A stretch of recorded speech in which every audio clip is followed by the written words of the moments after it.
encore une fois. ci question yooyu sax laa bëgg ñu ñëw ci parce que gis nañ ne fi ñu dooree rek muy vague de licenciement yi nga xam ne ñi ngi koy noté fi mu toll nii ci secteur yu bëri mais bi ki nga xam ne mooy Birame Souleye jëlee parole ci ndigalu ki nga xam ne mooy Ousmane Sonko andi na ci ay leeral muy licenciement yooyu ñu ci bëri seen contrat dafa nekk lu nga xam ne dafa jeex dem nañ tamit ba souligner li nga xam ne mooy voilà policiers yi ñu libéré mais kaddu yi nga xam ne dégg nañ ko ci gouvernement bi ban jàngat nga ciy def. waaw mais man li nga xam ne mooy en réalité exercice de transparence par rapport ak yenn mbir yoo xam ne xew na fi.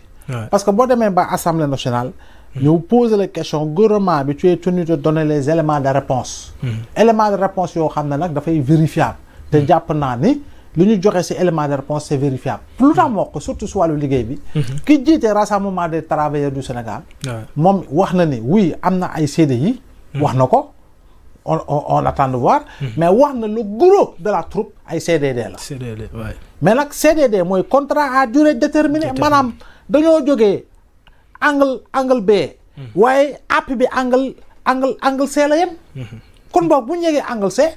entreprise bi moom mooy juger nécessaire ndax yow sa wàllu bopp war naa la mën a conserver am na ay postes yu bari yoo xam ne créé woon nañ ko fii on a véritablement vu benn recasement politique. benn clientélisme politique regarde au niveau de la poste. entre Siré Dia et Bibi Diallo. demal nga xool poste entre Siré Dia et Bibi Diallo lañ fa recruter ci doomu aadama. masse salariale bi fu mu jóge ak fa mu mujj tàbbi demal xool ko bu baax.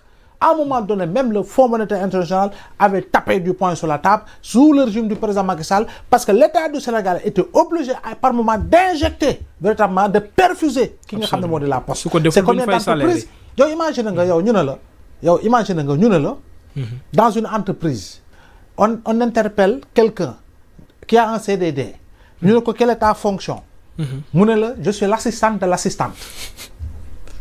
loolu la coow dina am. munul nekk. voilà non loolu mooy postam. dañ ko créé noonu moom assistante bi. ñu ne ko moom mooy assistante bi mais c'est problématique. donc je pense que war nañu préserver liggéey. te jàpp naa ni war nañu créer ay alternatives en termes d'orientation entrepreneuriale.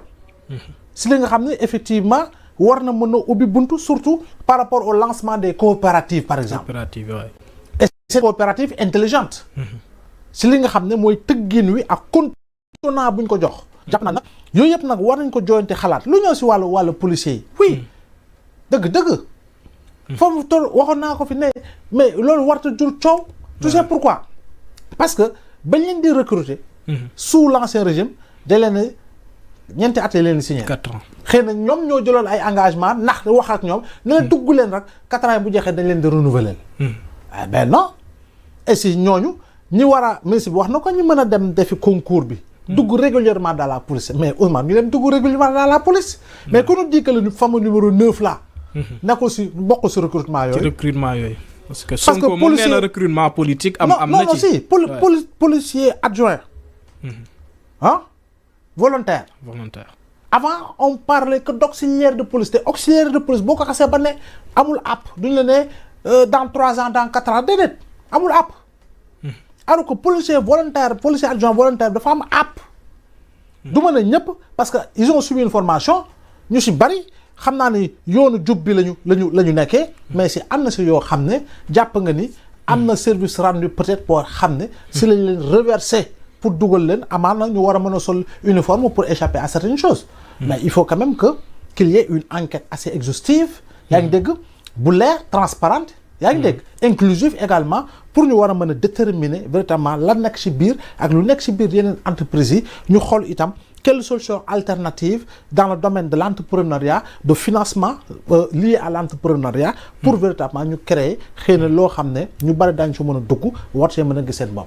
leneen lu nga xam ne le premier ministre Ousmane Sonko tey moom àdduna ci mu def ci benn réaction bu nga xam ne bu musclé la muy dérapage yi nga xam ne ñu ngi koy gis ci réseau yi mais aussi li nga xam ne mooy tuuma yu ñuy jël di ko teg ci ndoddu góor ñu tey moom réaction bi mu andi mi nga xam le ne sax musul intervenir ci justice ni muy doxee parce que musul woo ki nga xam ne mooy ministre de la justice wax ko ci benn dossier même ci wàllum xaalis yi fii jàpp ci luubali mais fi mu toll nii moom dérapage yi nga xam ne mi ngi am tolérance zéro lay woote. waaw mais xam nga président am na loo xam ne juñu président boo ko fàttali ko waxoon na si dara.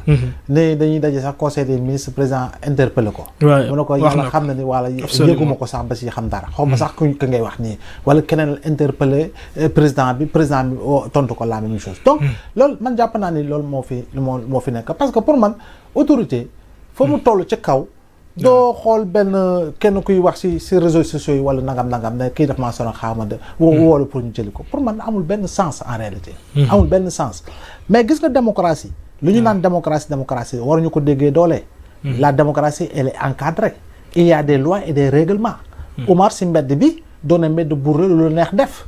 non lu tax ñu takk der si mbedd bi c'est pour que véritablement mu veiller à la bonne conduite des mœurs. si li nga xam ni mooy doxal lii loi ak règlement mu war ko mën a respecter nit citoyen bi war ko mën a respecter tey jii di nga taal soto jël sens interdit daw nu mu la neexee. mais policier bu la gisee daf la war a arrêter. parce que loolu moo di yoon. donc lu tax mu war ko def parce que démocratie dañ ko encadrer liberté également d'expression dañ ko encadrer. su fekkoon ni liberté d'expression mooy lu la neex wax parce que dañoo nekk ci biir li nga xam ne moo di démocratie mais kon dëkk bi salfaañewu kon lu ma neex la ku lu waay neex def sous le principe de la liberté d'expression. Effectivement ce qu'il se passe depuis un moment au Sénégal mais buñ ci waree jël mesure dafa yàgg. Li nga xam ne mooy xew dérive yu ngay gis ñu ngi koy def jël nit jàpp photom plaqué ko. jël jëmam plaqué ko saako ko xas ko jiñ ko tam ko te tegoo ko ci dara loolu ba kañ en réalité ba kañ nga ñëw par volontairement yaa xamal sa bopp wala dañ laa yebal dañ laa yónni wala dañ laa fay tu décides volontairement de briser une carrière tu décides volontairement de briser une famille tu décides de conduire une famille à quitter un endroit pour un autre di exiler wu parce que xajutuñu ci koñ mais loolu est-ce que ça doit continuer il faut que l'on prenne des mesures yow yaa ngi wax ñenn ñaata nit nga fi gis temps yi yëpp ñu jàpp parce que dañoo nekk ci réseaux sociaux yi di jaay ay produits yu bon gisoo leen wala gis nga ku ñu convoqué xaw ma kan la kooku ku jigéen laa dégg rek ñu ne wax yi muy wax télé la ay wax yu ñàkk teggin convoqué wuñu ko léegi pourquoi léegi quand on parle si ñeneen nit yi ñu ne non ñooñu ce sont des personnes intouchables oui il faut quand même que l'on aille dans le sens véritablement de dire que dëkk bi bu ñu ko bëggee defar soppi ko dafa am na ñuy doxee ku nekk war nga am nga sañ-sañ wax sa xalaat waaye si teggin ku nekk am nga sañ-sañ far fu la neex nit démocratie faral fu la neex damal ba damm sa bopp foofu ñuuxul ba kenn du la mën a génn parce que da nga kaa gëm principe la ak foo munti bokk nag ak lu munti doon damal far fu la neex waaw fu la neex waaye tamit lépp si yoon lañ ko war a teg tey est-ce que dama ne man damay créer benn mouvement boo xam ne mooy mer sànni xeer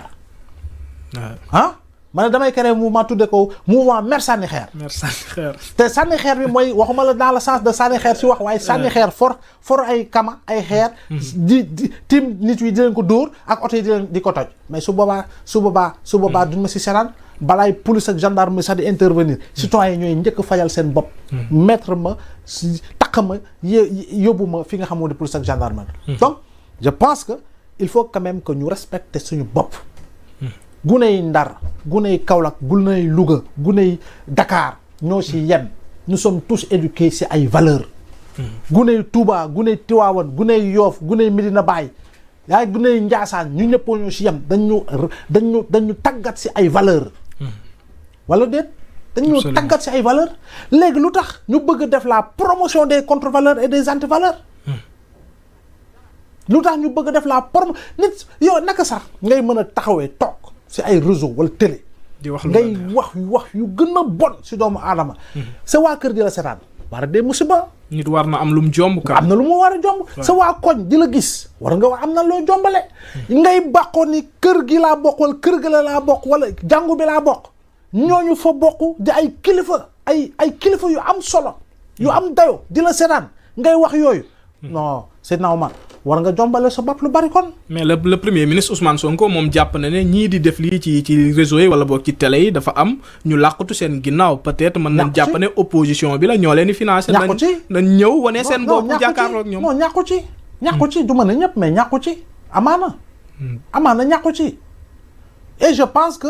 loolu moom c'est pour man acte la yoo xam ne en réalité loo xam ne c'est à dénoncer. parce que kan moo war a nangu. ñu la dërëma ngi waaye damal saagal ma Moustapha Diop damal saagal ma Pape Matar damal saagal ma Pape Sané ah. malheureusement loolu moo am ci réseau. waaw comme ça mais alal boobu yaa ngi imagine yi boo ko war a lekkee lu mu la war a mën a jural si tooke.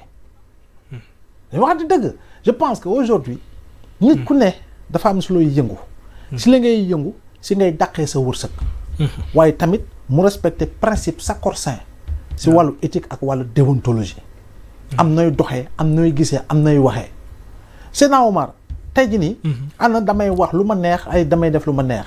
ay nit ñu ngi si liggéey si information depuis 20 ans. depuis 30 ans. ils n'ont jamais eu maille à partir avec la justice. yaa ngi dégg accident nag day am. du dëgg accident mën am. mais accident bu amee sax nga xam ne lii du tayeef. lii du def maa yëfu maa tay la déedéet da nga ko xam ne lii du yëfu maa tay accident la mais mënoo ñëw tu n'es pas formé xamuloo luy information. xamuloo nuy collecté xamoo nu ñuy traité xamoo nu ñuy diffusé ba pare nga bëgg ñëw nga ne déedéet man maay gàddu buzz bi. man maay gàddu buzz bi si kaw wax lu ma neex def li ma neex te kenn si mënul si man dara. ah mais xanaa yow nag si asamaan bi nga wàccee. parce que responsabilité journaliste de fi muy gën a amee solo mooy su nekkee l'intérêt général est menacé am na yu nga xam ne taskatu xibaar. waru ko génnee. malheureusement yi ñuy dégg moom. combien de fois nous tous nous avons été responsables dans des quotidiens et dans de grands groupes. nga jot communiqué. wala nit wala na la booy nangam sangam pour une bi wala nangam. nga jël mbir bi xotti sànni fële. tu vois pour lan parce que dafay remettre en cause notre commune volonté de vivre ensemble suba am na kayit boo xam ne boo ko bindee sous le presque jox nañu enveloppe ku duun nga yeewu ñaari askan dalante di dóorante jaasi. sa responsabilité lan la si doon. nga yeewu dëkk bi tàq si ndax yaa bind wala yaa wax lii lan moo si ses responsabilités. mais quand même est-ce que nous devons avoir les habitudes de Mille Collines. Est-ce que nous devons adopter les habitudes de Mille Collines pour taal daay si dëkk bi. c'est comme à l'image de ce torchon de Afrique confidentielle. waaye temps yi moom lu ko neex lay bind. Afrique un torchon ambulant. ngay war a ñëw toog nii comme ça rek nit ki di toog di inventer ay information mu di ko bind comme ça. ñu war ko bàyyi non je pense que lépp lu mu si mun dañ ko war a réglementer muy mën a keneen citoyen ñu ñëpp dañu war a réglementer. ñu tegu ci yoon ànd ci yoon ñi jiite nekk ci yoon ànd ci yoon pour dëkk bi mën a am yoon gu dëgër. te loolu nag autorité ñoo si mën a liggéey. jël si seen responsabilité pleinement je dis pleinement pour véritablement dérive yooyu. véritablement trouver si ay solutions. leneen lu nga xam ne àdduna ci mën naa ne sax c'est la première fois muy l'affaire Farba Ngom parce que ñu ci bëri.